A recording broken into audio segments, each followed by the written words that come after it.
You ever have one of those moments where you realize your neighbor drama just escalated into a full-blown suburban soap opera? Yeah, that was me standing on my porch in basketball shorts and a faded Keep Calm t-shirt, facing two very uncomfortable police officers, while the self-declared queen of the HOA shrieked about trespassing her sunglasses perched on her head like a discount tiara. She pointed at me so hard, I half expected her nail to fly off and impale something. I want him arrested. He harassed my guests, she screeched, practically vibrating. The officers looked at each other, then back at me. I just calmly handed over my folder of evidence, all cool and collected, even though my heart was pounding out of my chest. The younger cop started flipping through my printouts, security footage, property records, the guest list. Meanwhile, Brenda, because of course her name's Brenda, kept putting on her little show, gesturing like she was bidding at Sotheby's. Finally, the cop cleared his throat, looked her dead in the eye, and said, "Ma'am, these people weren't your guests. They were trespassing on private property."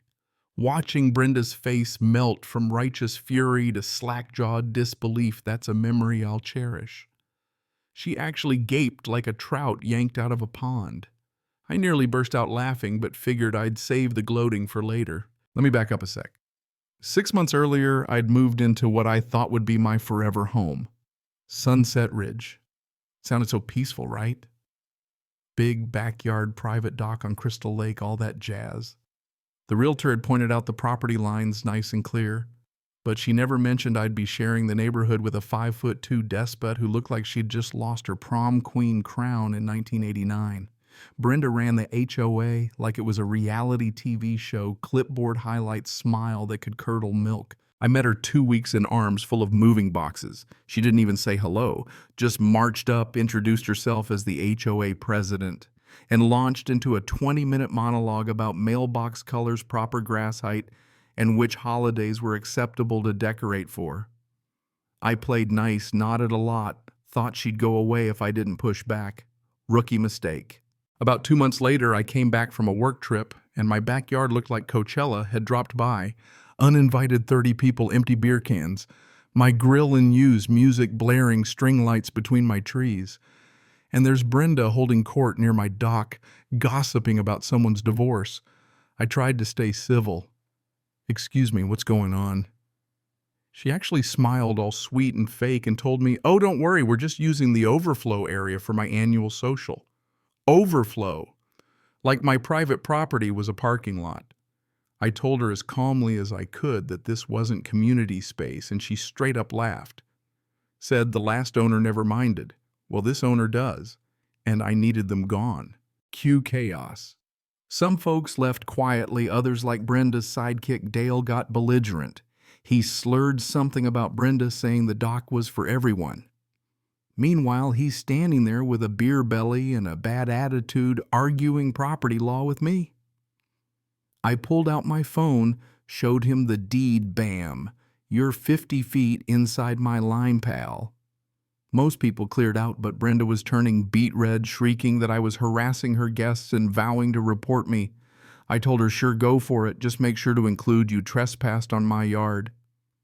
She stomped off her little army, trailing behind, and I spent the next 2 hours cleaning up the mess, documenting everything because something told me this wasn't over. Was I right? Of course I was. Monday morning, I get this official-looking HOA letter summoning me for a disciplinary hearing. Conduct unbecoming harassment, all signed by Brenda. So I dug in bylaws, property maps, even hired a surveyor just to be extra sure. Set up cameras too. Call it paranoia, call it experience. I knew Brenda was just getting started.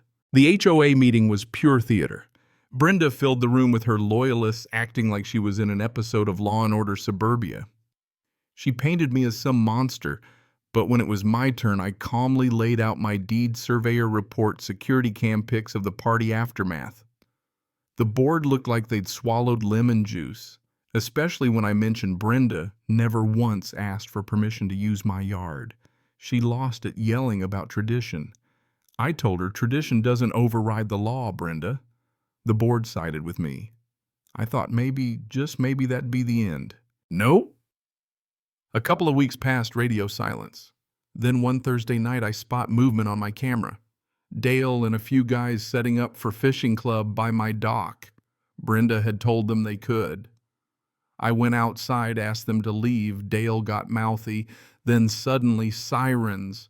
Brenda, always the drama queen, had already called the cops, claiming I was terrorizing the community. The officers showed up. Brenda ran over in her designer heels, and that's when we looped back to my favorite moment. Me calm, paperwork in hand.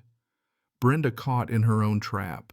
Officer Patterson, a tough woman who clearly had zero time for nonsense, reviewed my footage in the HOA bylaws. Mrs. Garrison, these men are trespassing. You filed a false police report. Brenda tried the old, but I'm HOA president trick, and the officer didn't even blink. Explained that HOA authority stops at private property and making false claims is a crime. Brenda's color drained so fast you'd think she'd seen a ghost. She got a warning next time she'd be cuffed. As the cops left, Patterson leaned in and suggested I get a restraining order. People like her don't just stop. I had a different idea. Brenda had screwed up. Bad. There was now an official police report, and I started gathering more every incident, every email, every time she billed the HOA for her personal parties. Turns out I wasn't alone. Tom from 2 streets over told me she fined him $500 for tall grass. Sarah on the next block had been forced to remove a wheelchair ramp for her mom because it wasn't approved. Suddenly, the whole neighborhood started talking, ready to stand up to Brenda.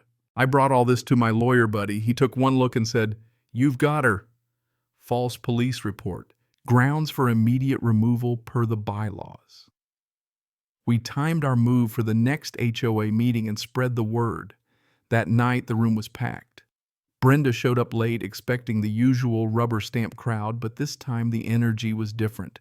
She started the meeting with her fake casual new landscape requirements, but I stood up folder in hand and proposed we review the conduct of our current HOA president.